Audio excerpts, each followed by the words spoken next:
The fluorescent lights buzzed overhead as Solomon Fisher moved methodically across the polished wooden floor. At 46, he had the quiet efficiency of a man who'd spent decades mastering the art of becoming invisible. Mop in hand, he worked the edges of the training mats with careful precision, his movements almost rhythmic in their consistency. The last class at Pinnacle Martial Arts Academy was running late. 20 minutes past closing time, and the advanced students were still drilling combinations under the watchful eye of Nathaniel Westbrook, the Academy's head instructor and 5-time national karate champion. Solomon kept to the shadows, working around the periphery of the gym.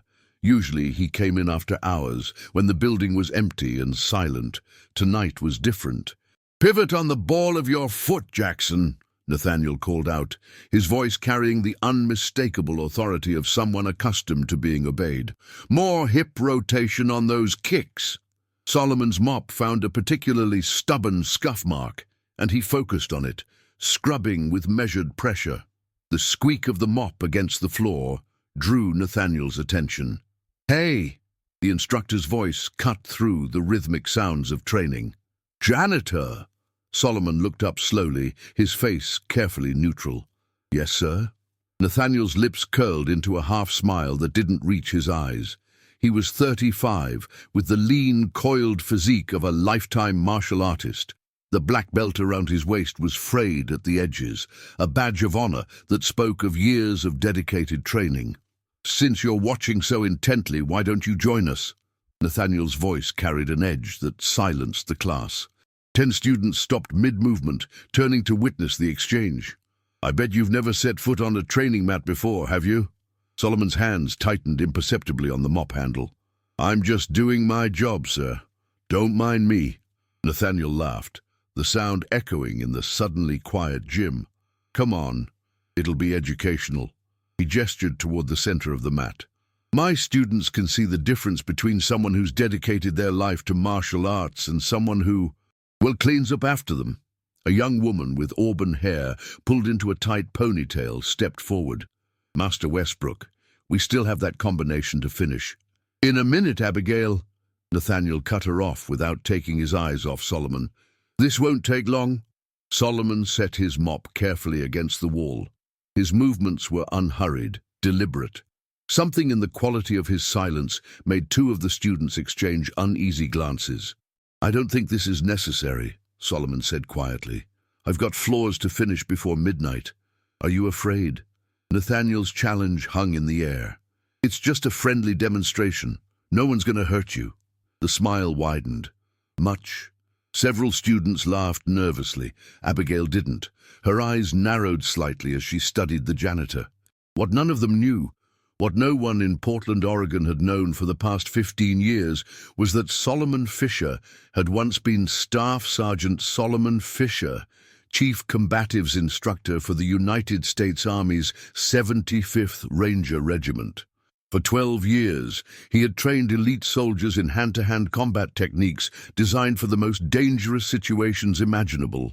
Before that, he'd been a state wrestling champion and had trained extensively in Brazilian Jiu-Jitsu, Krav Maga, and Filipino Kali. They also didn't know about the night in Afghanistan that had changed everything, the night that still visited him in his dreams 15 years later. "I'd really rather not," Solomon said, his Georgia accent slightly more pronounced under stress. "Oh, come on," Nathaniel persisted, moving toward him with the confident stride of a predator. "Just a quick demonstration. Show my students your stance at least." He turned to the class. "This is important, everyone. Martial arts isn't just about physical techniques. It's about respect for hierarchy, for those who've put in the work." Solomon felt something stir inside him, not anger exactly, but a deep weariness. He recognized the type. Men like Nathaniel Westbrook had populated his military career, talented but arrogant, mistaking technical skill for character. "Master Westbrook," Abigail tried again, "it's getting late and some of us have early classes tomorrow." "Abigail Reynolds," Nathaniel said sharply, using her full name as a reprimand. "If you're not interested in learning, perhaps you should find another academy." Solomon noticed how the young woman's face flushed, but she held her ground. Something about her courage touched him. It reminded him of his daughter, Grace, the same quiet determination in the face of intimidation. "All right," Solomon said softly. All eyes turned to him in surprise. "Really?" Nathaniel's eyebrows rose in genuine shock before he recovered his composure. "Well, good. Step onto the mat, then." Solomon moved forward, his work boots a stark contrast to the bare feet of the martial artists. He stood in the center of the training area, his posture relaxed but somehow solid, like an oak that had weathered countless storms. "First," Nathaniel announced theatrically to his students, "observe his stance. Notice how there's no structure, no foundation." He circled Solomon like a shark. "This is what untrained movement looks like." Solomon remained silent, watching Nathaniel with calm, steady eyes. "Now I'll show you a proper fighting stance." Nathaniel positioned himself in a textbook front stance, feet at shoulder width, knees bent, hands raised in a guard position. "See the difference? This is what 25 years of disciplined training creates." He looked at Solomon expectantly. "Try to copy this. Do your best." Solomon didn't move. "Come on," Nathaniel urged, a trace of irritation creeping into his voice. "At least try." "I respectfully decline," Solomon said. Nathaniel's face darkened. "You agreed to the demonstration." "I agreed to step onto the mat," Solomon corrected gently, "not to pretend I don't know what I'm doing."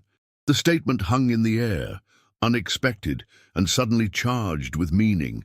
Several students straightened, sensing a shift in the atmosphere. Nathaniel laughed, but there was an uncertain note in it now. "What exactly are you saying? That you're secretly a martial arts master disguised as a janitor?" The mockery in his voice was sharp. "No, sir," Solomon replied. "Just someone who knows enough to understand that true martial arts has nothing to do with humiliating others." Nathaniel's smile vanished. "Fine, let's make this more interesting then." His voice hardened. "Attack me, any way you want. Show us what you know." Solomon shook his head. "I didn't come here to fight, sir." "Afraid?" Nathaniel taunted.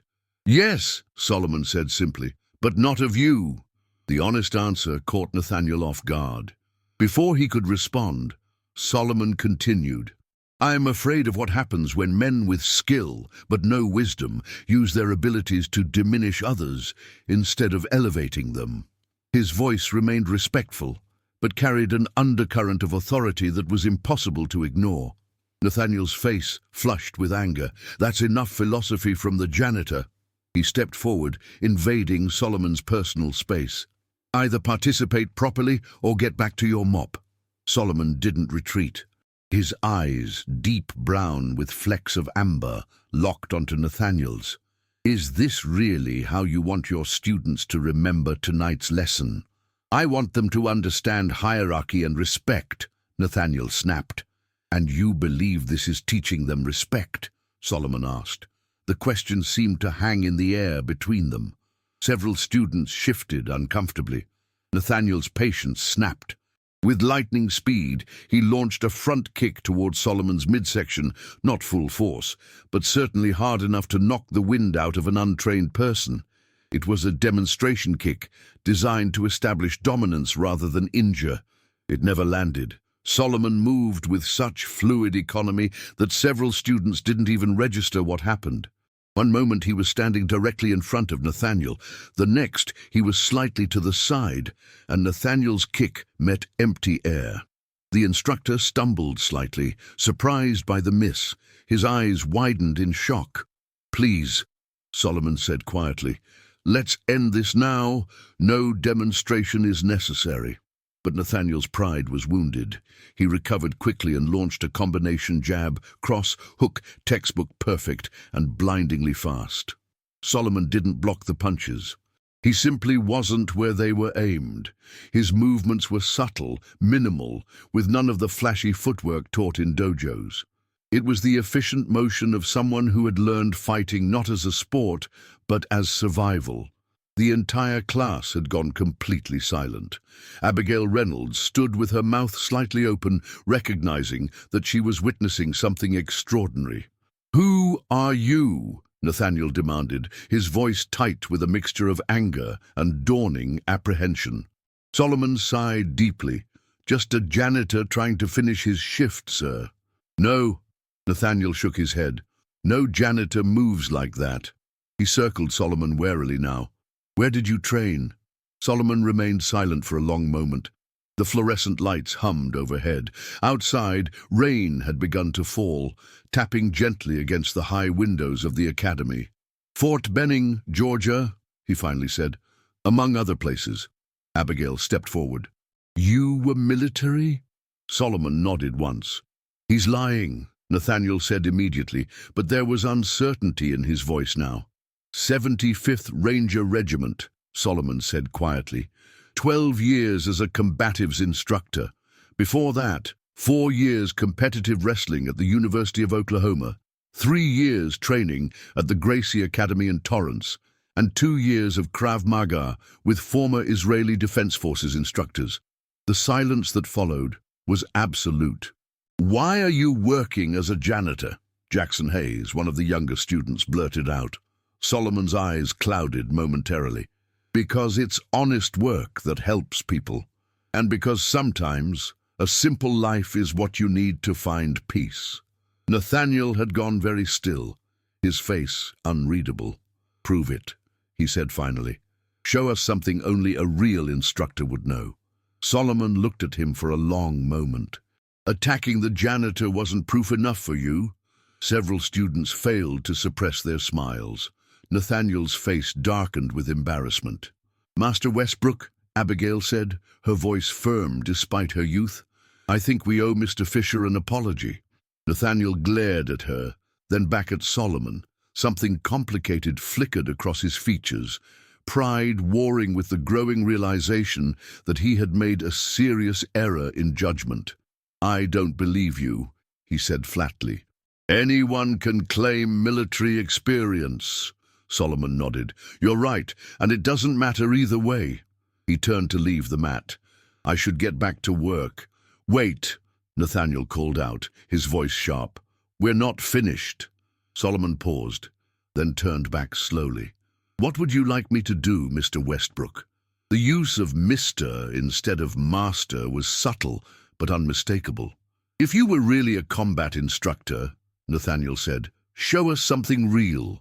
Something beyond sport karate. Prove it." Solomon studied him for a long moment. "You don't want that demonstration, sir." "I do," Nathaniel insisted, stepping closer. "Show me something from your alleged military career." Solomon sighed deeply. "Military combatives isn't about trophies or belts, Mr. Westbrook. It's about surviving against an enemy who wants to kill you. There's no beauty in it, no philosophy, just brutal efficiency." "Exactly my point," Nathaniel said with a triumphant smile. "You can't demonstrate because you don't know." Solomon looked around at the students, watching with rapt attention. His eyes settled on Abigail, who gave him an almost imperceptible nod of encouragement. "All right," he said quietly. "One demonstration, then I finish my shift." Nathaniel's smile was predatory. "Excellent." Solomon turned to address the class. "This isn't sport. What I was taught, what I taught others, was designed for battlefields, not tournaments." His voice had changed subtly, taking on the cadence of an instructor. "Mr. Westbrook, would you please take a fighting stance?" Nathaniel did so immediately, settling into his practice stance with the fluidity of thousands of repetitions. "This is a beautiful stance for point karate," Solomon acknowledged. "Excellent balance, good structure for launching traditional techniques." Nathaniel nodded curtly, accepting the assessment. "Now," Solomon continued, "imagine you're not in a dojo. You're in a back alley or a battlefield. Your opponent doesn't want points. He wants you unconscious or worse." Something in Solomon's voice had changed. There was an intensity that hadn't been there before, and several students unconsciously stepped back. The first principle of real combat. Stance is secondary to awareness. Solomon moved suddenly, not toward Nathaniel, but to the side, causing the instructor to have to pivot quickly. The second principle, distance is life. Without appearing to accelerate, Solomon closed the gap between them. Before Nathaniel could react, Solomon had a hand on his wrist and another at his elbow. There was no dramatic takedown, no flying technique, just simple, efficient movement. Suddenly Nathaniel found himself slightly off balance, his arm controlled in a way that offered no obvious countermove. "I could break your arm from here," Solomon said matter-of-factly, "or dislocate your shoulder. In training, we'd stop at this point." He released Nathaniel so smoothly that it seemed the instructor had simply stepped away on his own. "That's it," Nathaniel said, trying to hide his confusion. "That's your big military secret?" Solomon shook his head. "The secret isn't in the technique. It's in the intent. You train to score points. We train to come home alive." He turned to the class. "True combat isn't flashy. It's not about impressing anyone. It's about ending a threat as quickly and efficiently as possible, then getting yourself and your team to safety." Abigail was watching him with growing respect. "Where did you serve?" she asked. Solomon's eyes clouded. "Afghanistan, Iraq, places with no names." And Nathaniel had regained his composure. "So you expect us to believe you were some kind of super soldier, and now you're mopping floors in Portland?" Solomon looked at him steadily. "I expect nothing, Mr. Westbrook. What you believe is up to you." He turned to walk off the mat, but Nathaniel's voice stopped him. "We're not done," the instructor said. "That little wrist grab doesn't prove anything. Show us something real." Solomon turned back, and for the first time, something like genuine emotion flickered across his face, a profound weariness mixed with sorrow. "Why is this so important to you?" he asked softly. The question caught Nathaniel off guard. Because you're making claims that—" "I've made no claims," Solomon interrupted gently. "You asked for a demonstration. I gave one. Now I need to finish my work so I can go home to my daughter." The mention of a daughter seemed to humanize Solomon in a way that his martial skill had not. Several students glanced at each other. "You have a daughter?" Abigail asked. Solomon nodded. "Grace. She's 17. Has a calculus test tomorrow she's been studying for all week." The mundane detail hung in the air, strangely powerful in its ordinariness. Nathaniel wasn't ready to let go. "So that's it? You come in here, disrupt my class, show off some basic wrist control and walk away?" Solomon studied him for a long moment. "Mr. Westbrook, why do you teach martial arts?" The question seemed to come from nowhere. "What? Why do you teach? What's your purpose?" Nathaniel frowned. "To pass on knowledge, to maintain traditions, to help people defend themselves." "Noble goals," Solomon acknowledged. "Have you ever had to use your skills to actually defend yourself? Outside the dojo?" Nathaniel hesitated. "No, but—" "I pray you never do," Solomon said with genuine feeling, "because real violence leaves marks that no trophy can erase." Something in his tone silenced even Nathaniel. For a moment, the mask of the hardened janitor slipped, and they caught a glimpse of deep pain beneath. "20 years ago," Solomon said quietly, "I was in a village near Kandahar. My unit was ambushed. In the chaos, I used these skills." He held up his hands, studying them as if they belonged to someone else. "I did what I was trained to do, what I had trained others to do." The academy was absolutely silent now. Even the rain seemed to have paused. "3 insurgents died by my hands that night, not by my rifle, by these hands."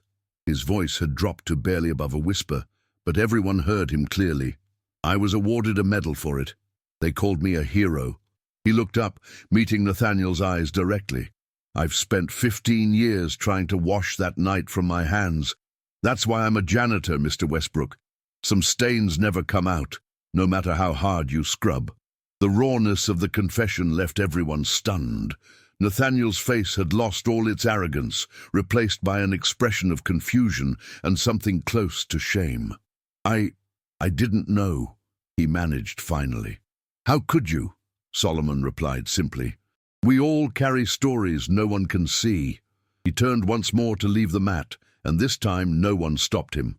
He retrieved his mop and resumed his work, the rhythmic swishing the only sound in the otherwise silent gym.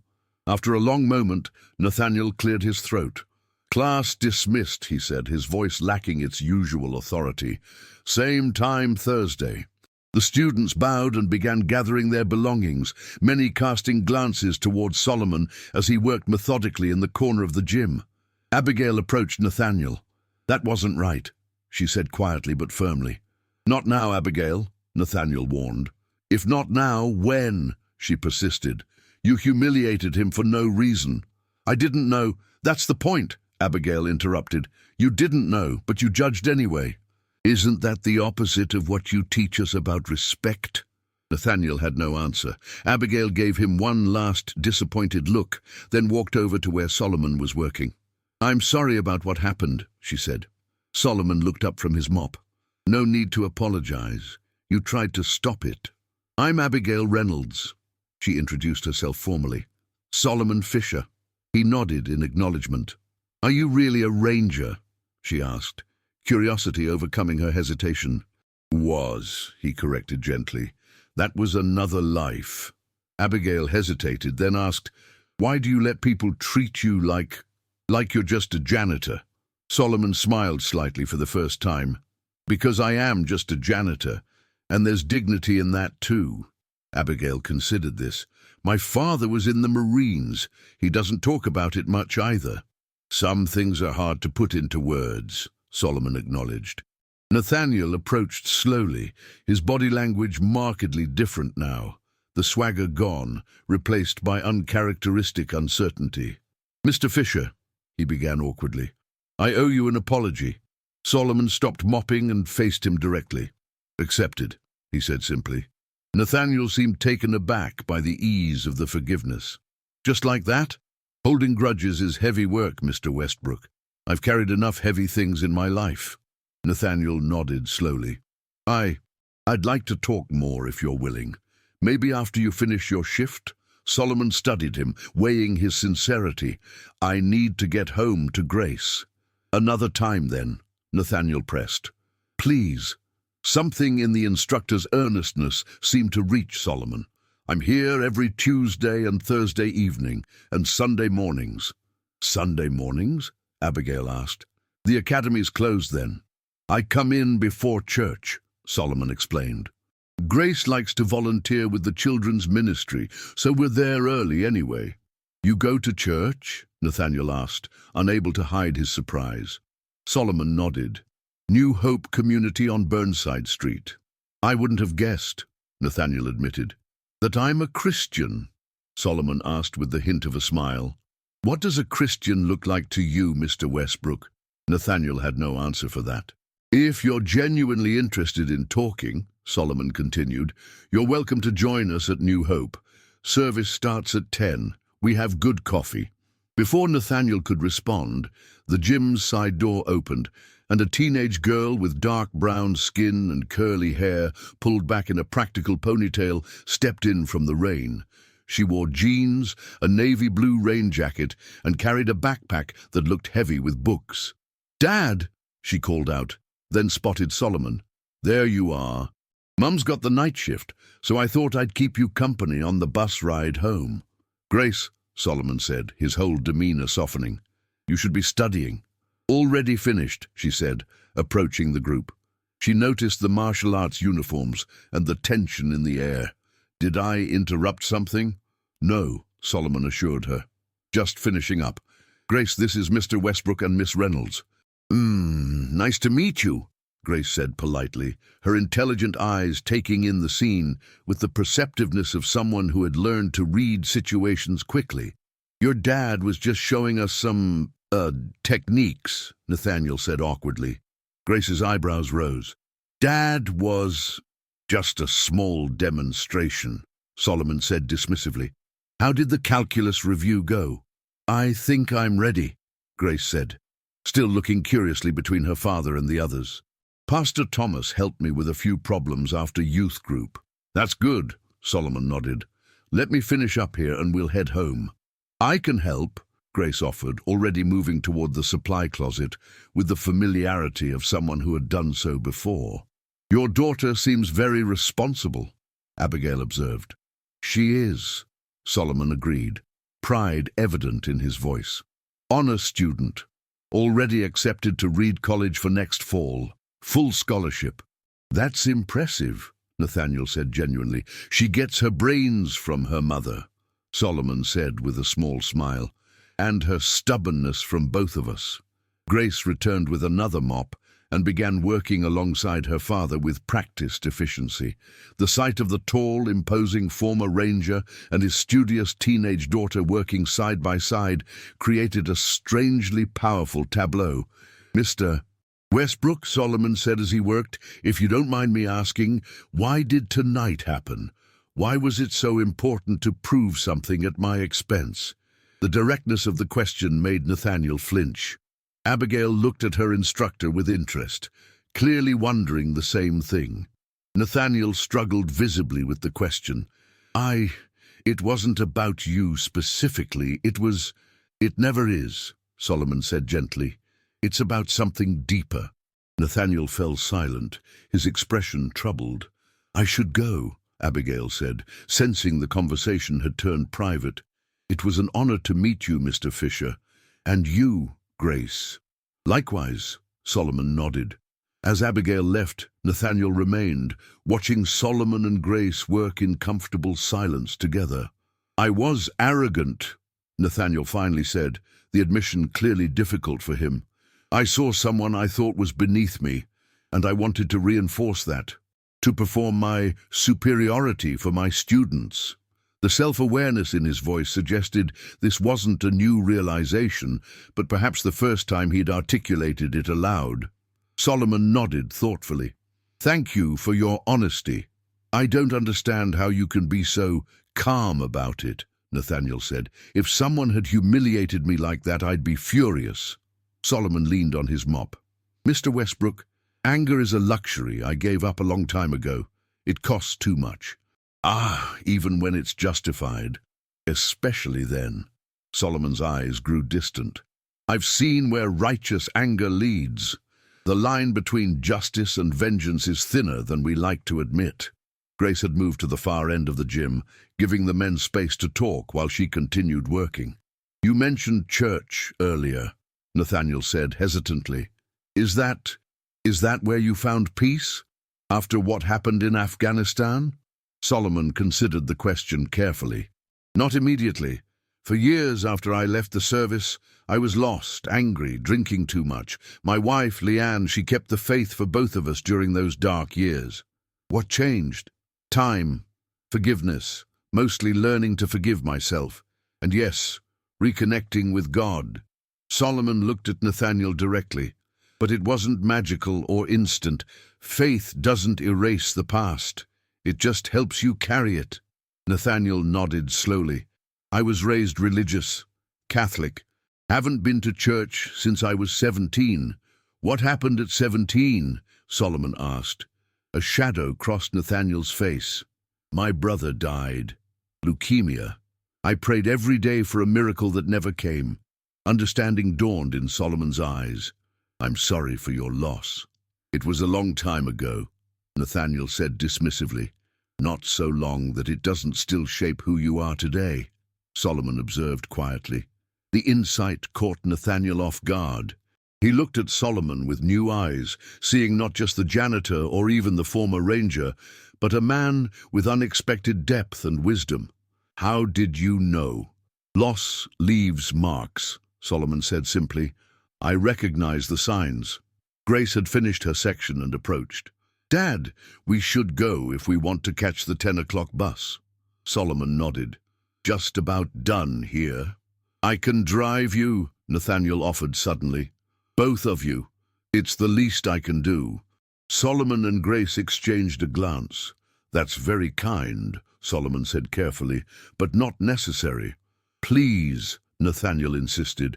"It's raining and it's late." After a moment's hesitation, Solomon nodded. "Thank you. We'd appreciate that." As they finished cleaning and prepared to leave, Nathaniel found himself wondering about the strange turn the evening had taken. He had begun the night feeling utterly certain of his place in the world, at the top of his carefully constructed hierarchy. Now, that certainty had been shaken to its core. The drive to the Fishers' modest apartment in southeast Portland was initially awkward. Grace sat in the back seat of Nathaniel's Tesla, while Solomon rode in the passenger seat, his large frame making the luxury vehicle seem suddenly smaller. "Nice car," Grace commented. "Thanks," Nathaniel replied. "It was a gift to myself after winning the national championship last year." "Congratulations," Solomon said sincerely. "Do you follow competitive karate?" Nathaniel asked. "Not specifically," Solomon admitted, "but I appreciate dedication in any discipline.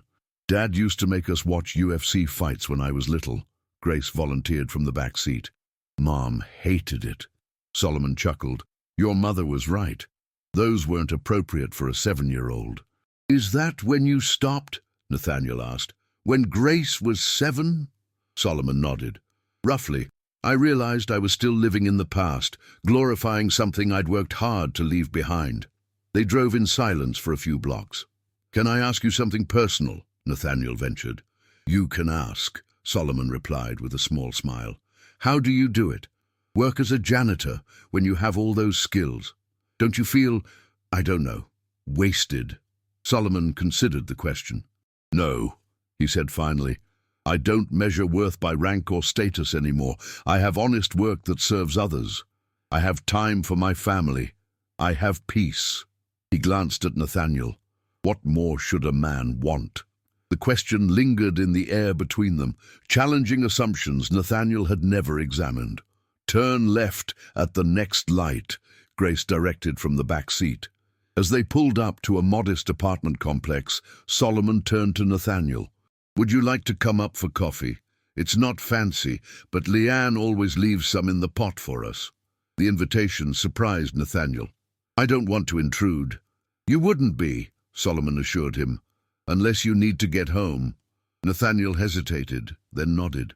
"Coffee sounds good." The Fisher apartment was small, but immaculately kept.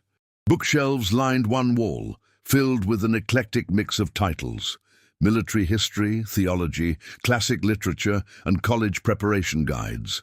Family photos covered another wall, telling the story of a tight-knit family through the years.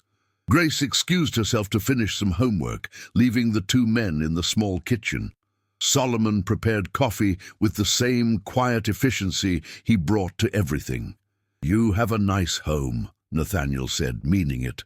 "It's not much, but it's ours," Solomon replied, handing him a mug of coffee. "We saved for years to buy it. No mortgage now, which means Grace can focus on college without worrying about student loans." They sat at the small kitchen table. "Can I ask you something else?" Nathaniel said after taking a sip of the surprisingly good coffee. Solomon nodded. "Why did you agree to the demonstration tonight? You could have just refused." Solomon was quiet for a moment. "2 reasons," he finally said. "First, sometimes people need to see rather than hear. Words rarely change deeply held beliefs." And the second reason, the young woman, Abigail. She reminded me of Grace, standing up for what's right even when it's difficult. Solomon looked Nathaniel in the eye. "I wanted her to see that her instincts were correct, that bullying doesn't become acceptable just because it wears a black belt." The words stung, but Nathaniel recognized their truth. "I've been that way for a long time," he admitted, "using my position to make others feel small, mistaking fear for respect." He stared into his coffee. "My instructor was the same way. I thought that's how it was supposed to be." "Cycles can be broken," Solomon said quietly, "but it takes courage to be different from those who taught you." "Is that what happened with you, in the military?" Solomon nodded slowly. "I was trained by men who believed violence was the answer to every question. It took losing part of myself to realize how wrong that was." "The incident in Afghanistan," Nathaniel said. "You don't have to talk about it if you don't want to." Solomon was silent for a long moment. "It wasn't just one incident," he finally said. It was a culmination. But yes, that night near Kandahar was the breaking point. He took a deep breath. We were clearing a village. Intelligence said insurgents were using it as a base. It was bad intelligence, as we later found out. Nathaniel listened intently, understanding he was being entrusted with something precious and painful. I was leading a team through a compound when 3 men rushed us. In the dark, in the chaos, I reacted as I'd been trained, as I'd trained others. Solomon's eyes had taken on that distant look again. It was only afterward, when the lights came on, that we discovered they weren't insurgents, just farmers trying to protect their homes from what they thought were thieves. He set his coffee down, his hands not quite steady. I killed 3 fathers that night, Mr. Westbrook, with these hands. He looked down at his calloused palms. The army cleared me of any wrongdoing, said I followed protocol, but God knows what happened, and so do I. The kitchen was silent, except for the soft ticking of a clock on the wall. How do you live with that? Nathaniel asked softly. 1 day at a time, Solomon replied, with faith, with family, and with the determination to be better than I was. He looked up. That's why I couldn't participate in your demonstration the way you wanted. I won't use what I know to humiliate others. Not ever again. Nathaniel nodded slowly, a new understanding dawning. And that's why you go to church. Partly, Solomon acknowledged. I needed forgiveness that no human could provide, but church is more than that for me now. It's community, it's purpose, it's remembering weekly that grace exists, even for people like me. You make it sound appealing, Nathaniel said with a small, sad smile. After David, my brother, died, I couldn't imagine a God worth believing in. I understand that better than you might think, Solomon said.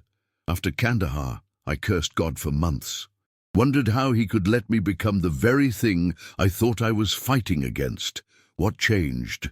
I realized I was asking the wrong question. Instead of asking why God let it happen, I started asking what I could do with the life I still had. Solomon's voice had grown stronger. That's when healing began. Not when I found perfect answers, but when I started living the questions. The depth of wisdom in the janitor's words struck Nathaniel forcefully. Here was a man who had faced the darkest parts of himself and emerged not bitter but somehow more whole. I should go, Nathaniel said finally, finishing his coffee. Thank you for the coffee and for the conversation. Solomon walked him to the door. The invitation to New Hope still stands. No pressure, but you'd be welcome. Nathaniel hesitated. I'll think about it. As he drove home through the rain-slicked streets, Nathaniel's mind was filled with the events of the evening. He had begun the night believing he was going to teach a simple janitor a lesson about hierarchy and respect. Instead, he had been the student, and the lesson had been humbling. Thursday came, and Nathaniel found himself watching the door as his advanced class wrapped up. Solomon arrived precisely at 9 when the class was scheduled to end, his cleaning cart preceding him into the gym. Good evening, Mr. Fisher, Nathaniel called out, surprising his students with the formal address to the janitor. Mr. Westbrook, Solomon nodded politely. I'll stay out of your way until class is finished. Actually, Nathaniel said, if you don't mind, I'd like to introduce you to my students properly. Solomon paused, studying Nathaniel's face for any sign of mockery. Finding none, he nodded cautiously. Everyone, Nathaniel addressed the class, before we end tonight, I want to introduce you to Solomon Fisher. Mr. Fisher is not only responsible for maintaining our academy, but he is also a former staff sergeant and combatives instructor with the 75th Ranger Regiment. The students turned to look at Solomon with new eyes. I've invited him to share some insights from his experience if he's willing, Nathaniel continued. I believe we have much to learn from him, not just about techniques, but about the true purpose of martial arts. The students murmured in surprise. Abigail was smiling broadly.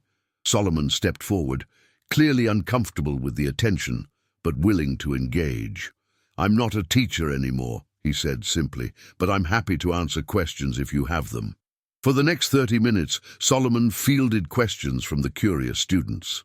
He spoke honestly about his military experience, the differences between sport, martial arts, and combat applications, and the ethical responsibilities that come with knowing how to fight.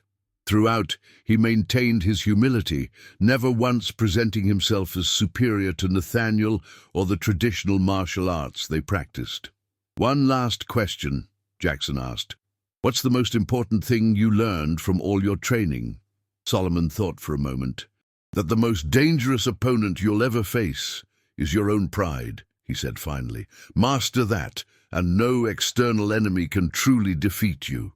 The wisdom of the answer resonated throughout the room. Nathaniel, standing at the edge of the group, felt the truth of it pierce directly to his core. When the impromptu session ended and the students began to leave, many of them bowed respectfully to Solomon, a gesture that clearly made him uncomfortable, but which he acknowledged with a nod. As the gym emptied, Nathaniel approached Solomon. "Thank you for that." "It wasn't necessary," Solomon said, retrieving his mop. "It was," Nathaniel insisted, "for them and for me." They worked together in companionable silence, Nathaniel helping to stack mats, while Solomon cleaned the floors. "I've been thinking about what you said," Nathaniel said after a while, "about asking the wrong questions." Solomon looked up from his work. "I've spent 20 years being angry at God for taking my brother," Nathaniel continued. "Maybe it's time to ask different questions." Solomon nodded. "It's never too late for a new beginning." "So," Nathaniel said, attempting lightness, "if someone wanted to visit this church of yours, New Hope was it? What time would they need to arrive?" Solomon smiled. "Service starts at 10, but the good coffee is out by 9:30. "Good to know," Nathaniel nodded. "Very important detail." That Sunday morning dawned clear and cool. Nathaniel sat in his car in the parking lot of New Hope Community Church, wondering what had possessed him to actually come. He was about to start the engine and leave when he spotted Solomon and Grace walking from the bus stop, accompanied by a woman who must be Leanne. Solomon noticed him and waved. There was no backing out now. "Mr. Westbrook," Solomon greeted him warmly. "I'm glad you came." "Nathaniel, please," he insisted. "Mr. Westbrook makes me feel like I should be checking my posture." Solomon laughed, a full, genuine sound that Nathaniel had never heard from him before. "Nathaniel it is. This is my wife, Leanne." Leanne Fisher was a striking woman with intelligent eyes and a warm smile. "Solomon told me about your invitation. We're glad you accepted." "I'm not sure what I'm doing here," Nathaniel admitted. "That makes you the same as most of us," Leanne said with surprising candor. "Come on in. No one bites, and the coffee really is good." The service was nothing like the formal Catholic masses of Nathaniel's youth.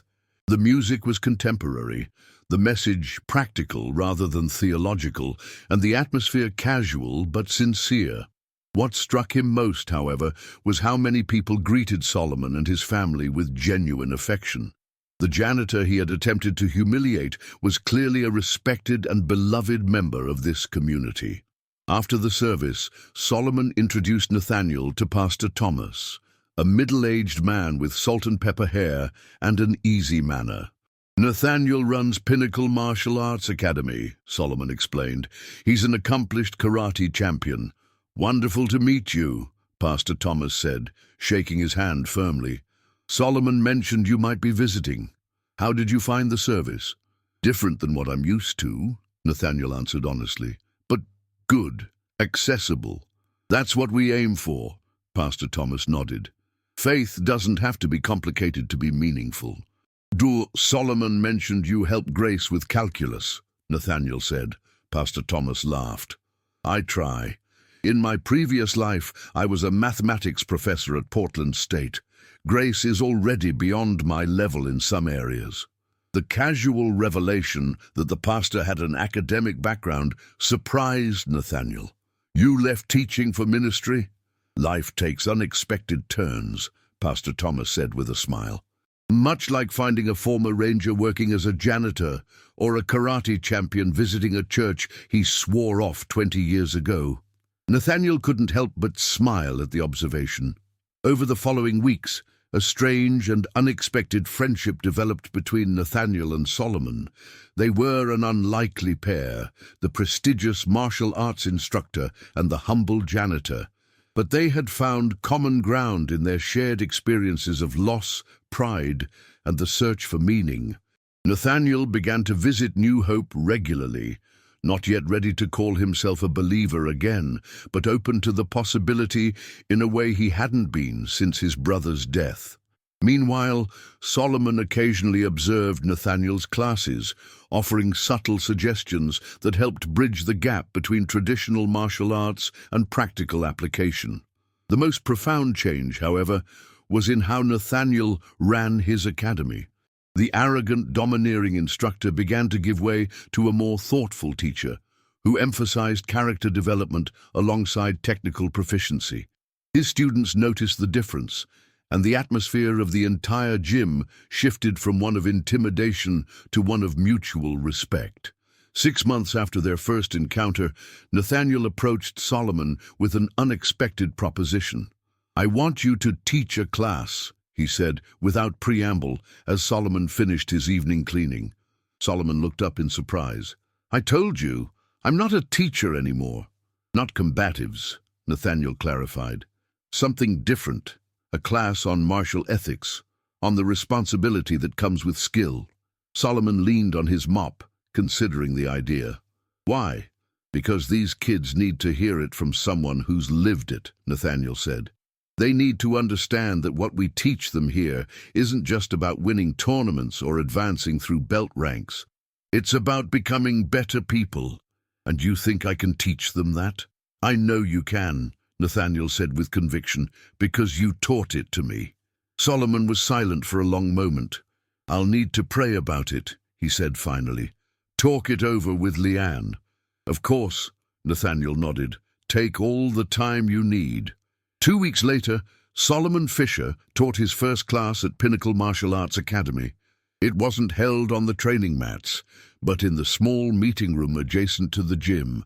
There were no uniforms, no bowing, no formal protocols, just honest conversation about power, responsibility, and the true measure of strength. Every student from the advanced class attended, including Abigail Reynolds, who took careful notes throughout. Nathaniel sat at the back, watching as Solomon shared wisdom earned through painful experience, his quiet authority commanding more respect than any belt or title ever could. "True strength," Solomon told them, "isn't found in the ability to defeat others. It's found in the courage to face yourself honestly, to acknowledge your weaknesses as well as your strengths, to use whatever skills you have in service to others rather than for your own glory." As he spoke, Nathaniel reflected on how far they had both come since that first contentious encounter. Solomon had found the courage to step back into a teaching role, not to glorify his past, but to help others avoid his mistakes. And Nathaniel had found the humility to recognize that his achievements in martial arts meant nothing if they didn't make him a better human being. After the class, as the students filed out with thoughtful expressions, Nathaniel approached Solomon. "That was exactly what they needed to hear," he said. "What I needed to hear 6 months ago." Solomon smiled. "God's timing is rarely our own, but it's always perfect." "You know," Nathaniel said, "a year ago I would have rolled my eyes at a statement like that. And now?" Nathaniel considered the question seriously. "Now I think you might be right." The two men, teacher and janitor, each having taught the other important lessons, stood together in comfortable silence, united by the understanding that true strength comes not from dominating others, but from the courage to be transformed by unexpected encounters and the humility to learn from unlikely teachers. In the months that followed, Solomon's once-monthly ethics class became a required component of training at Pinnacle Martial Arts Academy. Students couldn't advance to the next belt rank without completing it, a policy Nathaniel implemented despite resistance from some traditionalists in the karate community. "Martial arts without ethics isn't martial arts," he would say when challenged. It's just sanctioned violence. Solomon continued his work as the academy's janitor, declining Nathaniel's repeated offers of a formal teaching position. I'm content with my place, he would say. This arrangement keeps us both humble. The story of the black belt and the janitor spread throughout Portland's martial arts community, taking on almost mythical qualities with each retelling. Some said Solomon had thrown Nathaniel across the room with one finger.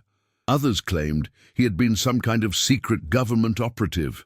The truth, that a humble janitor with a painful past had taught a prideful instructor about the true meaning of strength through quiet dignity and forgiveness, was perhaps less dramatic but far more powerful. A year to the day after their first encounter, Nathaniel was baptized at New Hope Community Church, with Solomon standing beside the baptismal as his sponsor. As he emerged from the water, Nathaniel felt a weight lift, the burden of 20 years of anger and pride washing away, replaced by something new and unexpectedly light. "How do you feel?" Solomon asked him afterward. Nathaniel considered the question. "Like I've been carrying a heavy pack for so long that I forgot what it felt like to set it down." Solomon nodded in understanding. "That's Grace," he said simply. Grace Fisher, now in her first year at Reed College, approached with her mother to offer congratulations. "Does this mean I should call you Brother Nathaniel now?" she teased. "Please don't," Nathaniel groaned, making them all laugh. Later, as they shared a meal at the Fishers' apartment, Nathaniel raised his glass in a toast. "To unexpected teachers," he said, looking at Solomon, "and the lessons we never knew we needed." Solomon raised his own glass. "And to the God who orchestrates even our mistakes into something beautiful." As they ate together, the former military instructor turned janitor, the champion martial artist finding his way back to faith, and the family that had welcomed a stranger into their lives. They embodied the truth that Solomon had been teaching all along, that true strength is found not in dominating others, but in the courage to be transformed by love. And in a small apartment in southeast Portland, that truth shone more brightly than any trophy or medal ever could.